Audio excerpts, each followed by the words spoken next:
possamos receber as orações que nos conduz à paz e à nossa mente.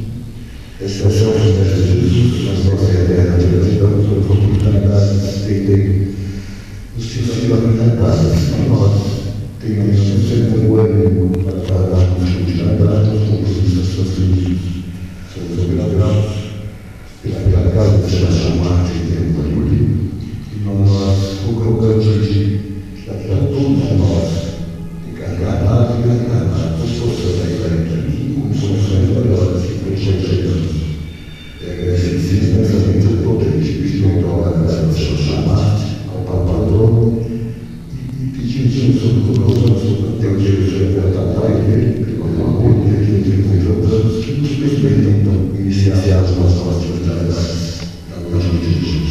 Que assim seja, graças a Deus. Hoje, esta eternidade da alma humana, uma palavra, uma processo. Muita paz para todos. Sejam todos bem-vindos, encarnados e desencarnados. E hoje eu estou pedindo permissão a todos para ficar sentado. A argumentação sobre ficar sentado, eu nem vou desenvolvê-la, porque não há necessidade. Nós, no Centro Espírita Sebastião Mártir, principalmente nesse começo de ano 25, 2025, nós temos tido o cuidado de sempre fazer algumas reflexões no início da nossa fala sobre o centro. O que é um centro espírita e o que ele representa para cada um de nós, na nossa vida.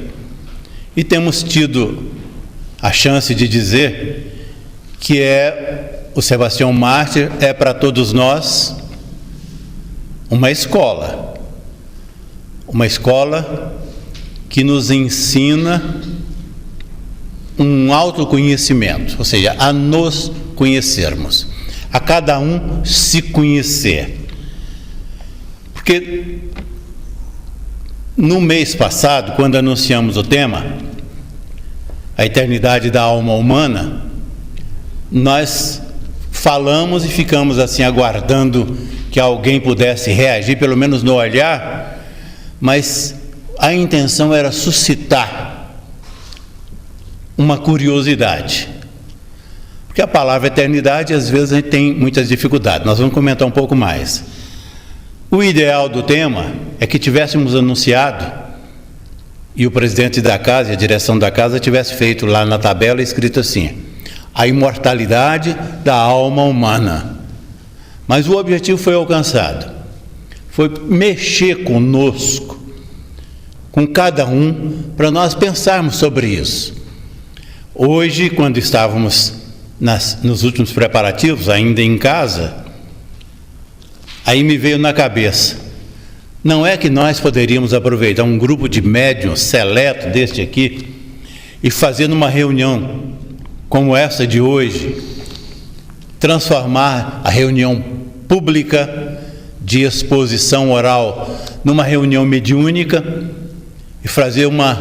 e realizar uma reunião de materialização? Seria interessante. E quando o pensamento rodou pela cabeça, eu ainda, claro, para fazer uma materialização, precisaria ter no plano espiritual algum candidato que se propusesse a se materializar. E não é, meus caros irmãos, que eu percebi que alguém estava levantando a mão para ser voluntário. Falei, é alguém com muita coragem para fazer uma experiência dessas numa reunião, embora tenha sido só um pensamento muito rápido, mas interessantíssimo. Por que nós estamos citando esta informação assim, que nem precisaria? Ela não está no contexto. É porque nós estamos matriculados na casa, fazendo este curso que vai a cada dia, a cada momento, aprimorando a nossa alma humana. A nossa alma, a alma humana, a alma de cada um. Não estou utilizando a palavra espírito, Estou utilizando alma. E o tema correto seria imortalidade da alma humana. A eternidade, se nós formos lá no dicionário, o dicionário diz assim: o que é eterno? Diz assim: eterno é aquilo que dura para sempre. A palavra eternidade. A palavra eternidade, ela pode ser mais rigorosa porque é algo que nós não temos domínio, ela foge do nosso controle. Na verdade, o espírito, ele não tem como carregar o vocábulo eternidade como sendo a eternidade o rumo dele, porque ele tem começo. Ele tem um começo, ele não existe desde sempre, como a alma. E aí muitos estão já com a cabeça aí pululando nas curiosidades. É bem verdade que quando Deus pensou em fazer a terra, em materializar, nós utilizamos a palavra hoje, materializar o planeta, Deus pensou, as palavras são paupérrimas para nos referirmos ao poder de Deus, mas de acordo com aquilo que nós temos de entendimento, nós vamos nos apropriando aí.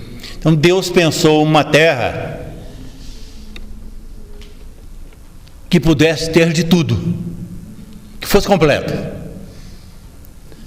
No primeiro instante, nós estudamos isso na escola comum, não é na escola do Centro Espírita, não. Na escola comum, que uma fumacinha, uma nebulosa, descolou do Sol, começou um movimento de rotação e de translação, ou seja, rodando em torno de si e fazendo uma trajetória em torno do Sol. Isso para marcarmos o dia, para marcarmos o nosso calendário. Mas nesta fumacinha estavam inseridos todos os itens que a Terra precisava. E nós temos que ampliar agora o nosso desejo de saber para imaginarmos todos, porque Deus é perfeito. Deus não faria ali naquele momento, não montaria um planeta que fosse incompleto. Algumas coisas sobre o planeta nós descobrimos muito tempo depois. Inclusive hoje nós estamos ainda descobrindo. Mas a alma humana, naquele momento, Deus já havia decidido pela sua existência. Só que para chegar ao estágio de alma humana, que é o que nós entendemos hoje, e principalmente de acordo com a doutrina espírita, e quando falamos no espiritismo, nós temos uma estrutura de sustentação científica, ou seja, nós temos uma ciência, nós temos um processo filosófico e nós temos um envolvimento religioso. Essa estrutura é a que sustenta o nosso raciocínio, que sustenta a nossa argumentação. É esta estrutura que está permitindo que a cada dia nós nos conheçamos um pouco melhor. Conheçamos os detalhes da alma humana. Porque quando o planeta se tornou planeta, também demorou. A fumacinha nebulosa, ela demorou a compactar-se. Alguns bilhões de anos, para que ela se consolidasse, para que depois surgisse a vida, e a vida humana, não só a vida humana, mas todo tipo de vida. Então, Deus, no momento que opta pela criação do planeta, já vem nesse geral. Algumas coisas sobre o planeta Terra nós estamos descobrindo agora mais recente. Por exemplo, não é tema de hoje, nós nem vamos falar sobre o assunto, não. É só para amadurecer aquilo que nós já estamos começando a exercitar na nossa cabeça. Por exemplo, O planeta Terra não é só esta bola, que nós estamos falando que foi a fumacinha que se consolidou, depois isto virou Terra e tem esse movimento. Não, o planeta Terra tem já devidamente conhecidos 7 terras, 7 dimensões. Não é só essa estrutura que nós pegamos na escola, a escola normal, tem um globo lá, a gente roda e fala, isso aqui é a Terra. Não, a Terra tem 7 dimensões. Ela tem essa parte que é a que nós estamos nela agora desencarnada, mas ela tem 2 dimensões antecedendo a esta, e depois tem mais 4 dimensões que nós não conhecemos. São dimensões, ou seja, a Terra, na verdade, são 7 planetas. Mas que nós, almas humanas, somos originário dela e somos nós que movimentamos. Não é que a Terra tenha recepcionado durante esses bilhões de anos só a alma humana originária da Terra, não. Isso nós já estudamos por aí e numa hora dessa a gente volta para falar sobre o assunto. Mas ela tem outros irmãos, chamemos de irmãos, são seres viventes que de vez em quando estão nos visitando e não são originários da Terra. Mas o originário daqui tem uns bilhões aí. No nosso encontro passado, nós chegamos a mencionar isso rapidamente, que a população terrena hoje, nós temos aí uns 8 bilhões de almas que estão reencarnadas, e tem mais ou menos 3 vezes mais, os 24 a 25 bilhões de irmãos nossos que estão desencarnados. Então é uma população passando dos 30 bilhões de almas. Mas no momento não é o nosso assunto. O assunto é a imortalidade da alma humana. Então nós estávamos falando sobre a materialização. Se realizássemos aqui hoje, agora, neste momento, uma reunião de materialização e um desencarnado se materializasse na nossa frente, nós ficaríamos encantados com isso. Nós ficaríamos, às vezes, alguns até surpresos, porque nós às vezes nunca passamos pela literatura para nos apropriarmos desses conhecimentos. Mas o maior esclarecimento que uma materialização poderia trazer para nós, se ela se realizasse aqui hoje, é exatamente que o espírito não morre. É a imortalidade da alma, não é a eternidade. Porque a eternidade é algo que já existia antes da Terra e que continua existindo. O espírito humano não. Ele foi criado por Deus com a Terra. E ele não foi uma alma definida no momento que a Terra se tornou Terra. Ele demorou alguns bilhões de anos em processos evolutivos, cuja evolução ainda não concluímos. Por isso que nós citamos as 7 dimensões. Nós estamos em processo evolutivo, mas a alma humana teve um começo. Nós que somos originários da Terra, nós temos um começo. Se temos um começo, nós não podemos, ao pé da letra, de acordo com o dicionário, nos sentirmos eternos, mas somos imortais. Então, uma materialização traria para nós essa comprovação da imortalidade da alma. E ficaríamos, repetindo aqui, ficaríamos enormemente surpresos com uma materialização. Mas nas entrelinhas de uma comprovação, de uma materialização que traria para nós a comprovação da imortalidade, a grande lição não seria, e nem é, a materialização, mas sim a existência da alma e as conexões dos fatos da existência, tanto encarnado como desencarnado, que vão permitindo que nós continuemos em processos evolutivos. Então, rigorosamente, Jesus, às vezes passa pela nossa cabeça isso. Jesus, em tempo algum, ele esteve alheio. Às vezes nós imaginamos que às vezes ele está meio ausente. A gente dá uma olhada assim no planeta, na nossa dimensão. Nós não precisamos ir além da nossa dimensão, nem para trás e nem para frente. Só na nossa dimensão terrena, essa palpável, materializada aí de terra, que nós chamamos de terra mais diretamente. Às vezes nós damos uma olhada assim rápida e nós ficamos preocupados.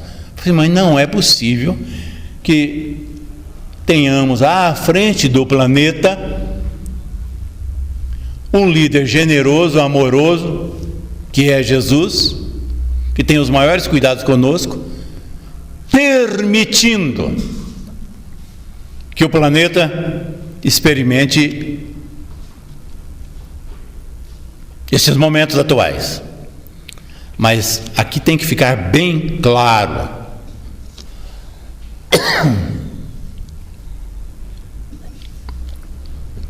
Jesus nunca esteve alheio ao processo evolutivo que nos envolve a cada um, que envolve a alma humana. Nós nunca estivemos abandonados. Pode ser até que em determinados momentos alguém sinta isso. Mas eu estou meio... Então, uma materialização aqui de um espírito nos daria essa certeza da imortalidade, mas a grande lição que nós precisamos não é a lição da imortalidade. Nós precisamos da noção de o que é ser imortal. É diferente da comprovação. A comprovação apenas ficamos entusiasmados. Então eu não morro. Tudo bem, nós não vamos morrer. Mas o que envolve o não morrer é que é a lição. E que é exatamente o que nós estamos nos referindo a Jesus, dizendo que ele nunca esteve alheio ao processo evolutivo que a alma humana deve se submeter. Nós, num momento qualquer, se parássemos, estamos estudando cada um de nós, se parássemos e perguntássemos assim para nós mesmos, uma pergunta silenciosa para que nós pudéssemos responder para nós mesmos: de quem você gosta mais na vida? Assim, da maneira mais singela, mais fácil de ser captada. Só existe uma resposta. Às vezes nós poderíamos, num momento de entusiasmo, responder: eu gosto do Vasco da Gama. Eu estou olhando para o Nivaldo, é por algumas coisas que nós nos entendemos aqui pelo olhar. Não, a resposta teria que ser assim: o que eu mais gosto na vida é de mim mesmo.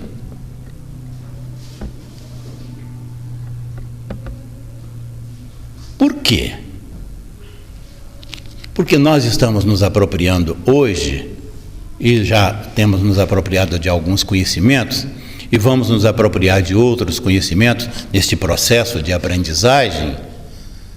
Mas o que nós estamos moldando somos nós mesmos, que é a nossa alma. Ou aqui, nesta dimensão terrena, ou em qualquer destas 7 dimensões que o planeta Terra possui. Se nós vamos ainda experimentar a primeira dimensão, mesmo que seja trabalho, mesmo que seja em processo socorrista, não tem problema. Se nós vamos experimentar ainda a segunda dimensão, em trabalhos socorristas, Se nós vamos daqui algumas centenas de anos, às vezes até milhares, experimentar a quarta dimensão, a quinta dimensão, a sexta dimensão, onde estão os nossos irmãos queridos já bastante adiantados do nosso estágio, isso faz parte deste processo, de nos apropriarmos da noção de imortalidade da alma e de termos consciência, que é assim, consciência de que somos imortais. E além de sermos imortais, estamos em processo e não deixamos nunca a evolução. Exatamente por isso nós vamos repetir e insistir. Jesus em tempo algum esteve alheio a este movimento da alma humana,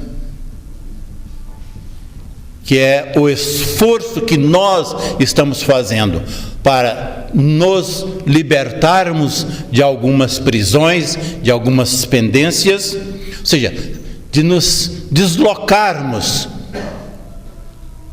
do menos luz para o mais luz, do menos claro para o mais claro, isso no sentido mais amplo que nós conseguimos neste momento compreender.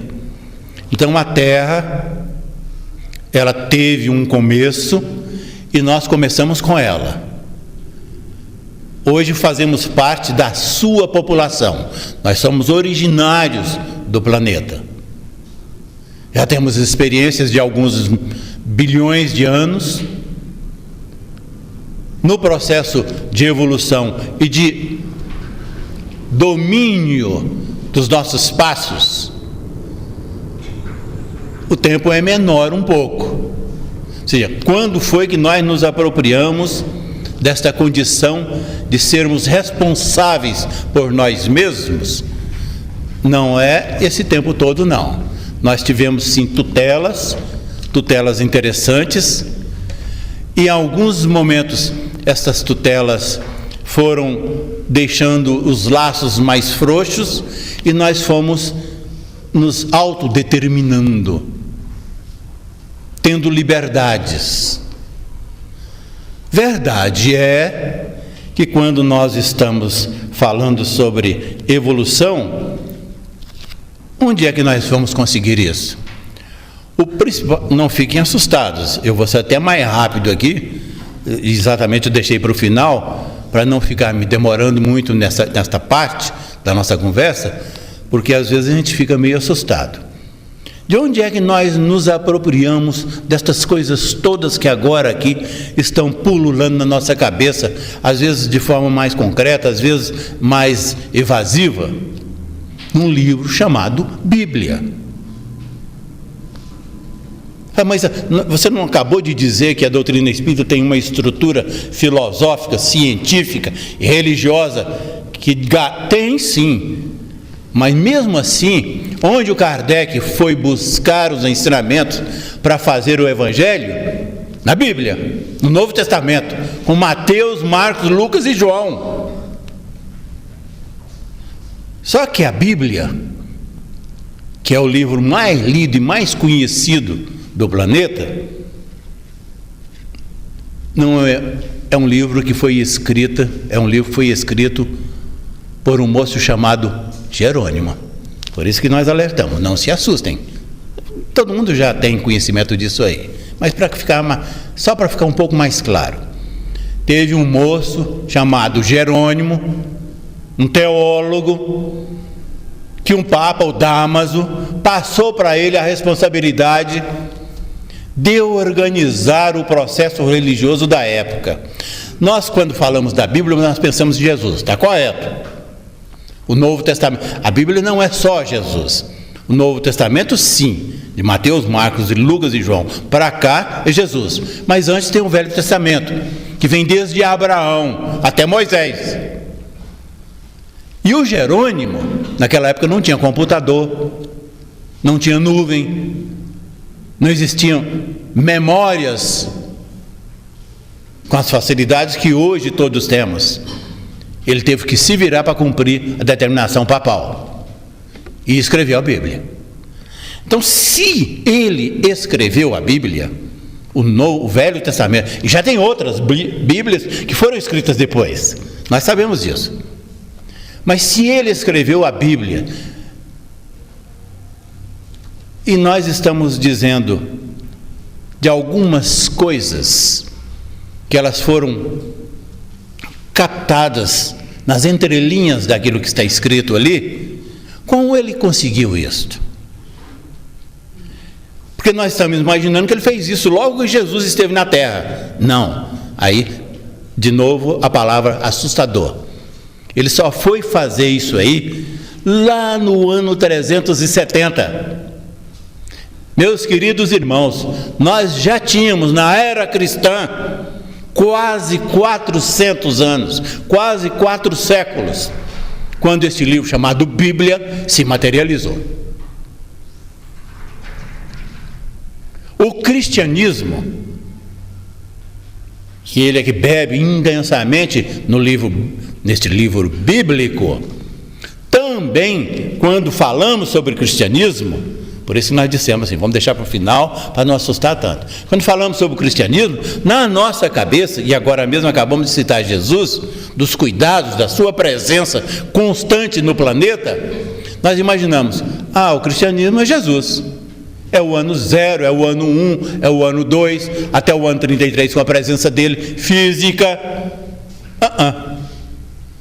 O cristianismo só pega este nome de cristianismo e só se consolida como cristianismo também por volta, se aproximando do 4º século, de 400 anos. Aí vem a grande pergunta. Ora, o Elvésio acabou de dizer que essa estrutura toda de planeta Terra, que tem 7 dimensões, ou seja, são 7 terras, falando sobre materialização, sobre o espírito que não morre, imortalidade da alma, e que a Bíblia é a mãe de tudo isso, mas é um livro que a sociedade terrena só foi conhecer já quase no ano 400, como isso é possível? Como essas coisas, nós não temos essa resposta. Como foi possível Jerônimo consolidar numa obra só, num volume só, tantos conhecimentos, e depois a doutrina espírita, 1.600 anos após, se valer disso aí, para permitir que pudéssemos estar aqui hoje, sentados aqui, estudando tudo isso e nos apropriando, assim, puxa vida, então eu vou desencarnar, não vou morrer porque a alma é imortal, e se desencarnar bem, eu nem fico na próxima dimensão não, eu posso ser transferido para uma outra dimensão, que é Terra também, que é o planeta, isso aí. É assim que funciona.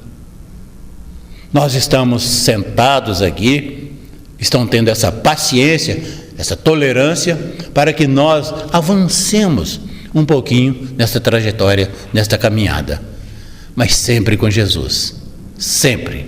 Jesus estando ao nosso lado, à nossa frente, na nossa retaguarda, para que a sua mão seja a cada momento, a cada fração de segundo da nossa existência, a nossa sustentação, no exercício da nossa fé, mas sobretudo no exercício do nosso querer. Esse querer nós vamos apelidá-lo aqui de livre-arbítrio, no exercício do nosso livre-arbítrio. Nós vamos fazer da nossa vida o que desejarmos, porque nós somos responsáveis por nós mesmos, ninguém mais. Muito obrigado pela paciência. Que Deus abençoe a todos e continue nos abençoando. Nós vamos agora receber as orações da paz. Estejamos todos receptivos. Esse é o presente de Jesus, no seu ser eterno, de que foi a oportunidade de estamos recebendo. Todos que se encontram encarnados e desencarnados, nós possam absorver essas situações de paz, essas situações de estudar o meu Deus.